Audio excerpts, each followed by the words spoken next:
Hello everybody, this is RC Bushman 62 coming to you, and I want to let you know that I am just starting this channel here on YouTube. So on this channel, as my name dictates, RC Bushman 62, it's going to be about radio control airplanes. Now, once in a while, I might go off on a tangent and talk about other RC stuff like boats or cars or whatever, but mostly it's going to be about RC airplanes and how-tos and stuff, and talking about the industry and things like that. So, anyways, this is going to be the first video on this channel.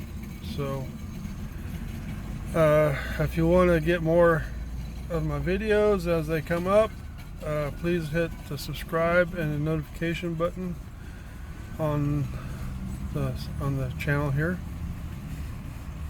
and we will be talking about different RC stuff. Now, the RC Bushman, radio control Bushman, the reason I put that name on my channel is because I've been in aviation in general, working on real airplanes, and for over 33 years. So, and I like the radio controlled airplanes too. I guess I'm basically plain nuts, airplane nuts. But anyways, and I got my start in aviation up in Alaska working on bush planes, hence the name RC Bushman. But the bush planes I worked on in Alaska were the real thing. But believe it or not, I actually got my start in the aviation up in Alaska working on an RC airplane.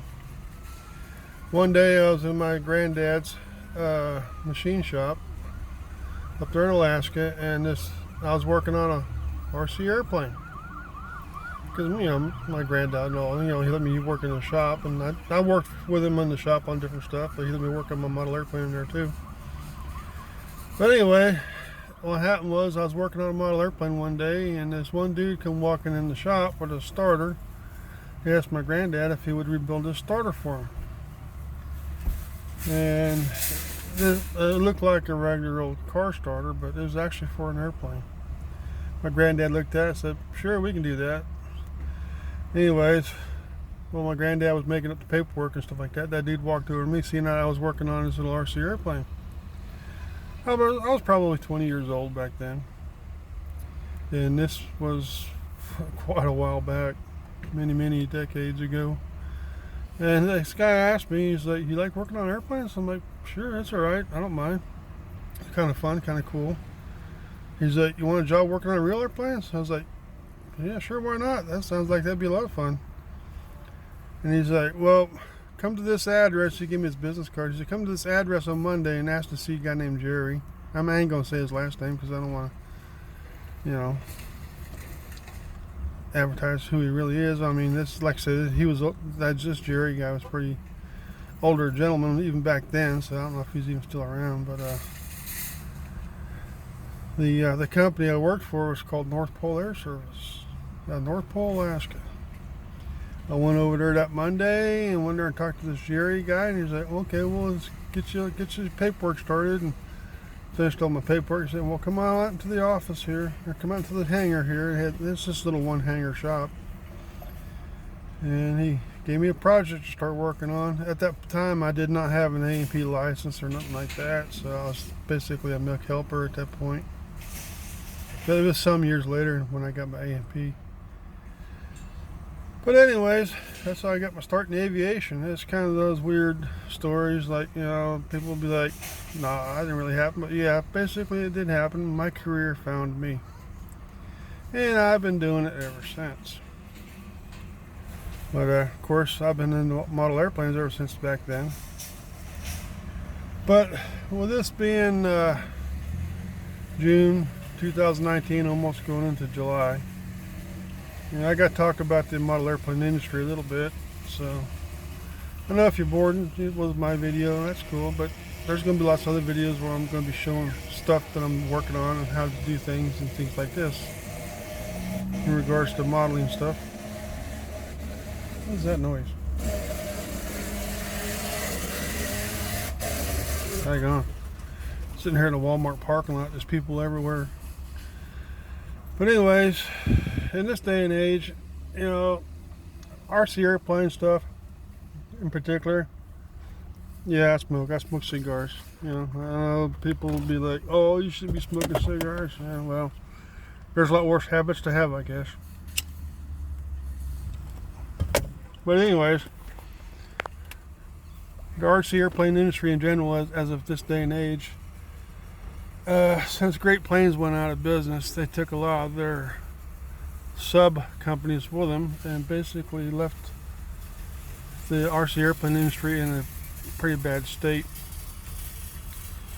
So right now it's just a hit or miss as far as like getting the stuff that I used to like. Oh, sorry about that, getting a little closer here. Let's put my phone here so it stops shaking so much. But anyways, a lot of the airplanes I used to like when I was younger don't even exist anymore. A lot of the old Hangar 9 ARF kits are gone. A lot of the basically most of the Great Plains kits are gone. And a lot of the RC airplane hardware and radio companies. It's just so much has just disappeared and dried up and gone away. At one point I actually thought about just getting out of the RC hobby, but yeah, I got thinking about it and I decided to try and stay in it and just kind of work my way around it.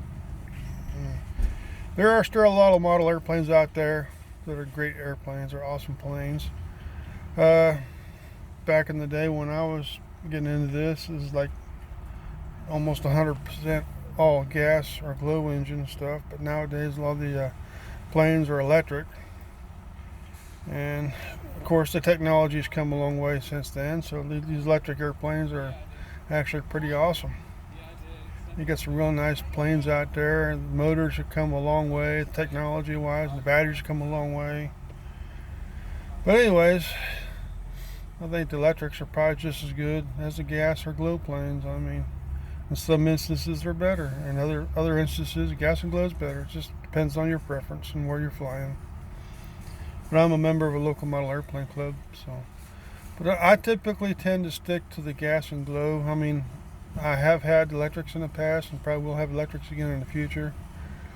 It just depends on the plane. If they come out with a plane that I like that's electric, then I'll get it. If I don't like it, then I won't get it. Plain and simple. It's just all a matter of preference. But anyways, yeah, the company that called JR used to make radios. And I used to really like JR a lot. And JR is one of the companies that dried up and went away. I heard rumors somebody said that JR is coming back under a different name, but I haven't heard nothing else about that. If any of you have, please let me know, because I'd like to really know if they're coming back. That'd be awesome. But I guess right now the big forerunners in the RC radios that I'm aware of is Spectrum and Futaba. And there are other companies out there that make radios too that are decent and everything, but I believe Spectrum and Futaba are the two of the bigger hitters right now on radios. But I still have my old JR radio. It's an awesome radio. It's an 8-channel. It's a 2.4 gigahertz radio. I love the programming on it. I'm very familiar with it, and I bought a Spectrum radio a while back. The Spectrum 8. It's an 8-channel. I forgot what the actual designation is of it, but it shows you how much I use it. But I use my JR for the most part because I still have some of the old JR receivers. And that's another thing. If you do have JRs, you're trying to find JR receivers, good luck. But I guess when my JR receivers are all used up, burn out, or no good anymore, and at that point I guess I'll just be forced to fly strictly Spectrum. I thought about going to Futaba a while back, but I don't know. I think Spectrum's going to be around a lot longer than any of them because they seem to be the stronger company right now. And I don't want to spend hundreds and hundreds of dollars on a radio that's going to disappear. And which is what happened with that JR radio. I bought that JR radio, that transmitter I have. I bought that not realizing the JR was fixing to go out of business because it was like 4 months after that, 5 months after that, JR was gone. I had just bought that radio. I paid $500 for that transmitter. I was upset. I was very upset, to say the least. So I started going to buy a bunch of receivers up. But I looked on eBay and there's a few receivers on there, but not the ones I like. But anyways, yeah, but the industry is taking a big hit. Hopefully some of these other companies will pick up some of these ones that have died off and restart them back up.